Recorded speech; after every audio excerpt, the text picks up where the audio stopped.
César Abanto Revilla, que es un experto en Derecho Previsional, miembro de la Sociedad Peruana de Derecho del Trabajo y la Seguridad Social, catedrático de la Universidad San Martín de Porres, para que nos ilustre y nos informe cuál es la actual situación del sistema privado de pensiones. ¿Cómo está, doctor Abanto? Qué gusto saludarle. Bienvenido a Radio Nacional. Muchas gracias por la invitación. Bien, ¿y cuál es la actual situación de las AFP?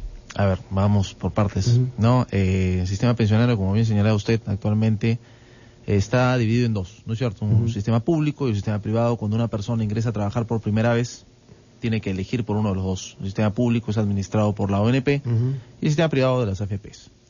¿Qué ha ocurrido? Que en la quincena de julio se dictó una nueva ley, una ley de reforma del sistema pensionario en general, porque no solo atañe a las AFPs, y trae algunas particularidades respecto del sistema actual.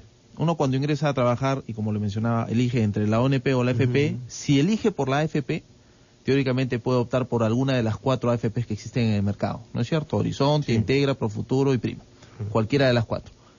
Este nuevo mecanismo que ha traído esta ley, dos particularidades son las más cuestionadas, incluso han originado que se presente al día siguiente de publicación de la norma una demanda de inconstitucionalidad contra esta misma norma, con una velocidad inusitada, ¿no? Una velocidad casi tan comparable con la velocidad de la publicación de la misma norma, ¿no es cierto? ¿Cuáles son los dos aspectos discutidos? El primero es la licitación, es decir, que entre las 4 AFPs, porque la AFP es una empresa privada, es una empresa privada que administra los fondos de los trabajadores, ¿no?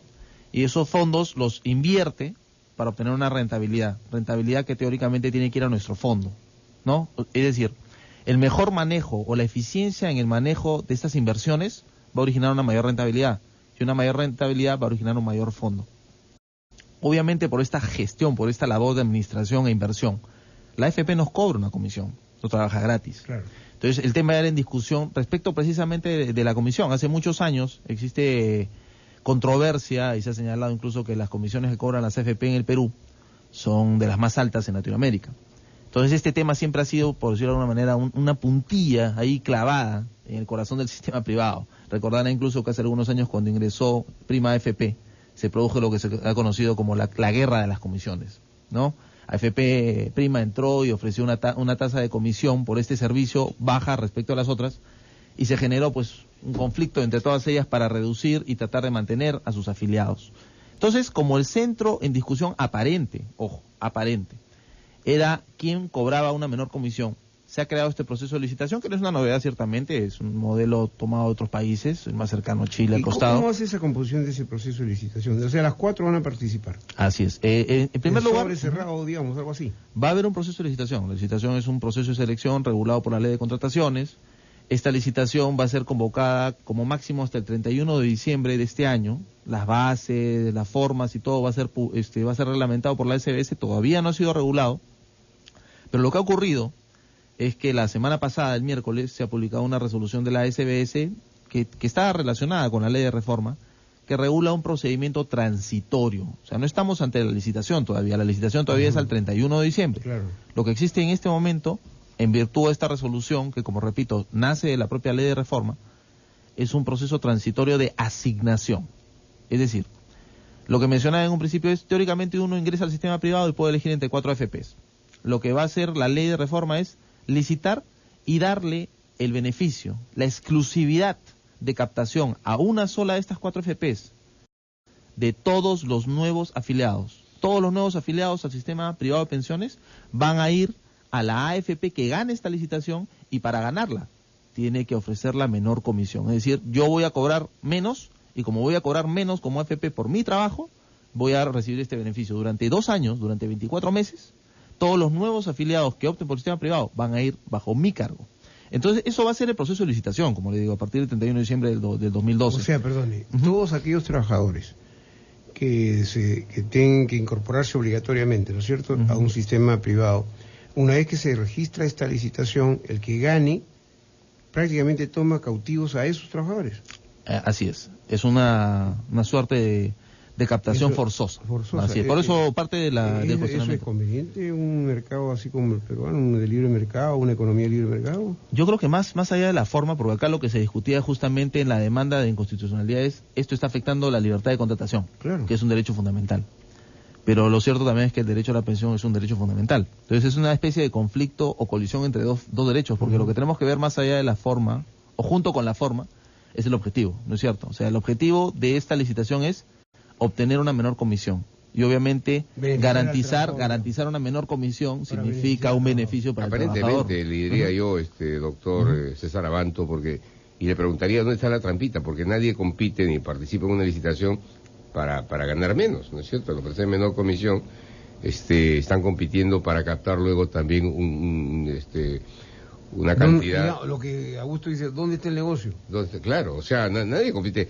Nadie me va a decir a mí que las AFP que manejan nuestra plata, nos cobran por manejar nuestra plata, al final cuando nos jubilamos nos paga pues 100 soles, 200 soles. El negocio está en que justamente la captación pues de los futuros pensionistas. Claro, o sea, los absorbe por completo. Los absorbe ellos sola. Ellos sola, claro.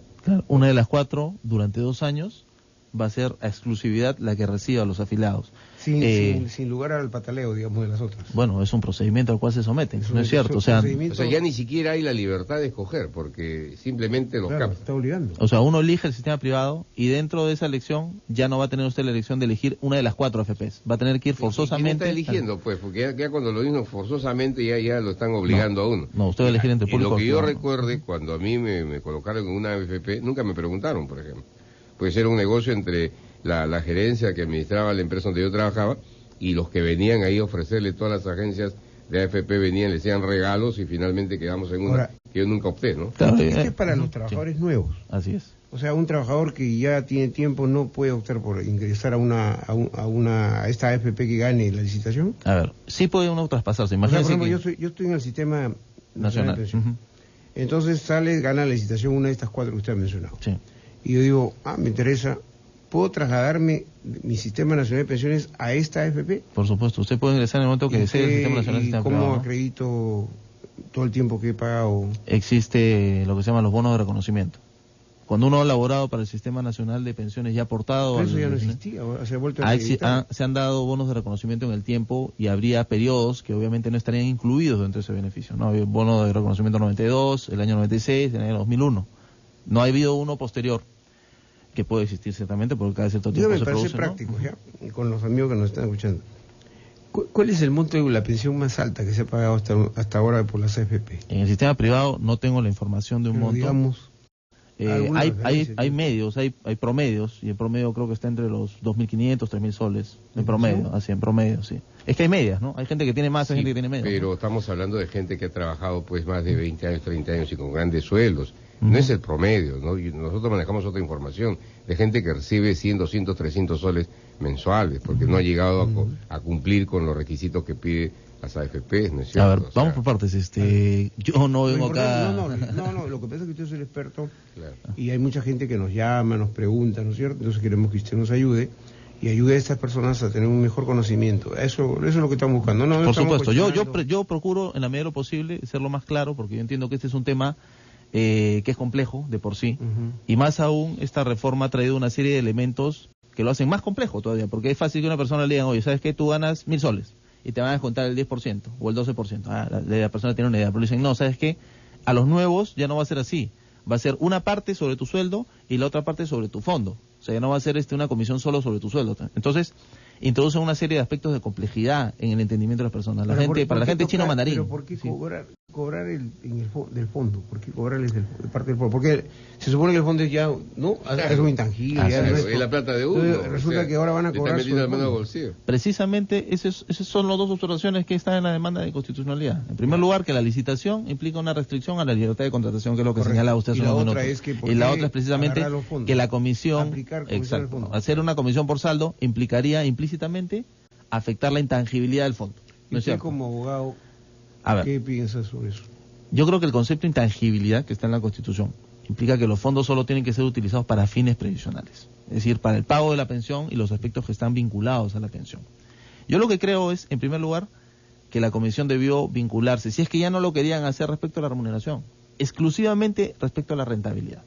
Es decir, si la labor de la AFP es invertir el fondo y su mejor o peor gestión se va a determinar en cuánto he obtenido yo de rentabilidad para mis clientes, para mis afiliados, para estos trabajadores, se debieron establecer tasas, por establecer una referencia. La AFP que obtenga la mayor rentabilidad puede cobrar una comisión de 1.5% o 2% durante un año. La AFP que en segundo lugar obtenga de 1.75 o 1.40, es decir, manejar porcentuales dependiendo exclusivamente de la rentabilidad. Yo no estoy sinceramente a favor de que sea sobre la comisión. Pero si usted me pregunta si es inconstitucional o no, yo considero que no es inconstitucional, porque la comisión es parte de los elementos de la relación pensionaria. Entonces sí está dentro de lo que es un fin pensionario, o sea, no afecta a la contabilidad, ¿no? Juristas opinan lo contrario. Yo lo sé, lo sé, es un tema discutible, por supuesto. Además, estamos a puertas posiblemente un par de meses de la discusión ya a nivel del Tribunal Constitucional, que será el que tenga la última palabra, ¿no? Ahora, hay mucha gente que no ha terminado de pagar. Por ejemplo, ha dejado un fondo, ya no está trabajando, no es dependiente, no le descuentan, ya se desvinculó. ¿Esa plata quién la administra? Por ejemplo, digamos, yo trabajé 10 años en una empresa, me descontaron para ponerlas en la AFP, que soy el titular soy yo, ¿no es cierto? Pero yo me desvinculé de esa empresa, ahora me dedico, no sé, vendo cosas por mi cuenta. ¿Ese fondo en qué momento se puede recuperar o ya es irrecuperable? A ver, hay dos situaciones. Si usted ya no trabaja en lo absoluto, está en situación de desempleado total, sí, se han dado a través del tiempo una serie de procedimientos que han permitido que las personas se jubilen en esta situación de desempleo. Con 55 años de edad en el caso de los hombres, 50 en el caso de las mujeres. Exactamente. Actualmente incluso hay un procedimiento de jubilación anticipada que teóricamente vencía este año y la ley de reforma lo ha prorrogado hasta diciembre del 2013. Y a esta fecha se han afiliado o han obtenido pensión jubilación anticipada en calidad de desempleados casi 8.000 personas. Entonces es un procedimiento que funciona en parte. Incluso esta norma permite que aquellas personas que no cumplen los requisitos a cabalidad pueden solicitar la devolución de la mitad del fondo, considerando que están en situación de desempleo. La otra mitad se queda en reserva hasta que la persona cumpla 65 años, que es la edad jubilatoria regular. Entonces, ¿qué pasa? Las personas dicen y siempre dicen, no, este fondo es mío. Perfecto, por supuesto es un fondo que pertenece a la persona, pero es un fondo con finalidad pensionaria.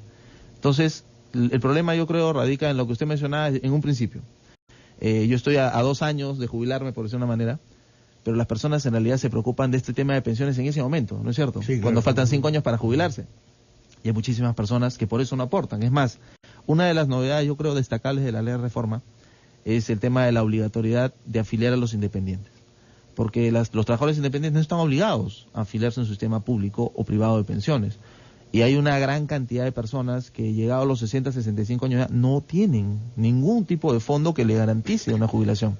Solo el 11% de los trabajadores independientes están afiliados a un sistema de pensiones. Entonces, lo que mencionaba el señor en un principio respecto de yo no he tenido la posibilidad de elegir siquiera, porque al momento seguramente de firmar mi contrato de trabajo al costado está el de la AFP. Lamentablemente, en la aplicación de la ley se han producido una serie de irregularidades. Además, ustedes recordarán perfectamente que en el año 92 finales, cuando se crea, se incorpora el sistema de pensiones privado en el Perú, hubo una serie de cuestionamientos. Uno de los principales posiblemente fue que fue impuesto casi sin un debate previo, ¿no es cierto? Lo suficientemente amplio como en otros países, ¿no? Se impuso. Es más, incluso, y muchas personas que de repente incluso ya tenían los requisitos para jubilarse en el sistema nacional, o sea, estaban aportando y ya tenían los requisitos, pero no se habían jubilado aún, fueron incorporados al sistema privado. Fue una maniobra que obviamente no la vamos a olvidar y la denunciamos, al punto que inclusive hasta un exministro de Economía terminó administrando lo que él había promovido, ¿no? Entonces es una cosa de locos, ¿no? Pero a lo que voy es que, por ejemplo, este tema, que fue un tema discutido desde el inicio, recién ha sido traído a la vida real, en no una norma legal, para permitir que las personas regresen del sistema privado al sistema nacional, con la ley de desafiliación del 2007 y unas sentencias del Tribunal Constitucional, César Banto, ¿usted es partidario, por ejemplo, de eliminar la ONP? No, yo creo que tiene que existir un sistema porque hay público, voces, ¿no?, que hablan de existen algunos la ONP. No, pero con esta medida prácticamente está camino a desaparecer, porque los nuevos trabajadores están obligados, o sea, ya no van a inscribirse. No están obligados a ir al sistema privado, por si acaso. Pero o sea, las personas siguen teniendo la opción de optar por el sistema público. O sea, lamentablemente existen empresas, como usted bien mencionaba, que aplican indebidamente la norma y, como le repito, junto al contrato de trabajo está el contrato. ¿Qué tanto ha bajado la cantidad de gente jubilada a través de la ONP? Hay muchas personas que siguen afiliadas y se jubilan por lo que pasa es que el sistema privado, el sistema nacional de pensiones, el sistema privado tiene sus particularidades. Yo entiendo, para mí el sistema privado no es un mal sistema, pero no es bueno para todos. ¿Cuál es el tope? Definitiva, el tope en el sistema nacional, Sí, nacional. 857.36 neosoles, no es más. O sea, no. Solo por mandato judicial usted podría obtener un monto mayor. ¿Cómo así? Existen discusiones respecto a la aplicación de ciertas normas de principios de los 90, y hay criterios judiciales que, si bien han sido definidos ya por el Tribunal Constitucional, en algunos distritos judiciales del Perú siguen O sea, aplicando criterios ¿hasta cuánto cerrados. se puede pedir? Ha habido casos de personas que han tenido 2.500, 3.000, pero como repito, solo por mandato judicial, y pese a existir desde el 2004 un criterio vinculante del Tribunal Constitucional que dice que el tope es único y es 857.36. Que no se va a incrementar además. De momento no, No, de momento no. Pero lo que iba era que el sistema privado no es un mal sistema, sino que es un sistema que no es bueno para todos. Por ejemplo, no es sistema bueno para una persona que está posiblemente entre 50 y 55 años de edad y que recién va a comenzar a cotizar. No es bueno tampoco para alguien que posiblemente gane menos de 3.000 soles, ¿no es cierto? Pero para alguien que gana, por ejemplo, 15.000 o 10.000, 8.000, sí puede ser un buen sistema. Nosotros hemos tenido casos, ¿qué edad? yo diría entre mínimo Pero 45 años, ¿no? Pero estamos hablando de gente que gane 15.000. No, estoy hablando por de 5.000 para arriba. De 5.000 por supuesto que no son la mayoría, bueno. pero estamos hablando de personas que pueden estar por encima de los 3.000, he dicho, de 3.000. Lo que puse, por ejemplo, el caso de las personas que ganan 10.000 es porque incluso hace algunos años tuvimos un proceso judicial en el cual una persona que había sido pues presidente del directorio de una empresa transnacional y su sueldo era 15.000 soles, estaba afiliado al sistema nacional. Y obviamente al jubilarse obtiene una pensión de 857 con tope máximo, y obviamente era una discordancia con su vida real. Entonces esa persona, por ejemplo, debió optar en su momento por el sistema privado.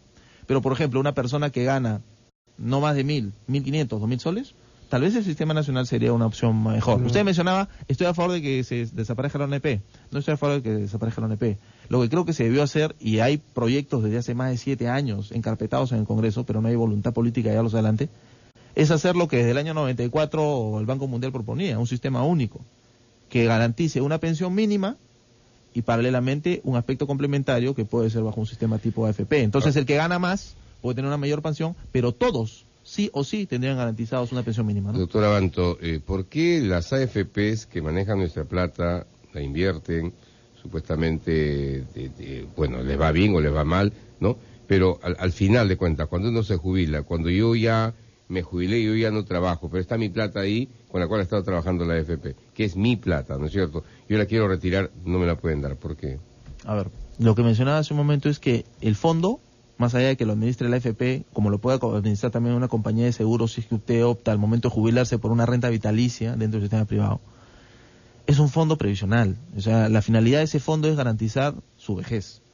El problema es la aplicación, ¿no es cierto? Lo que usted mencionaba, hay personas que ganan 100, 200 soles, a pesar Pero es de... relativo, pues, doctor, porque yo de viejo de repente estoy enfermo y me puedo morir. A ver, y yo quiero sacar mi plata para vivir mis últimos días, pues, bien con mi familia o repartirla, ¿no es cierto? Usted tiene la opción de jubilarse bajo el programa de retiro programado, que es una modalidad de pago de pensión. Pero me devuelven mi plata.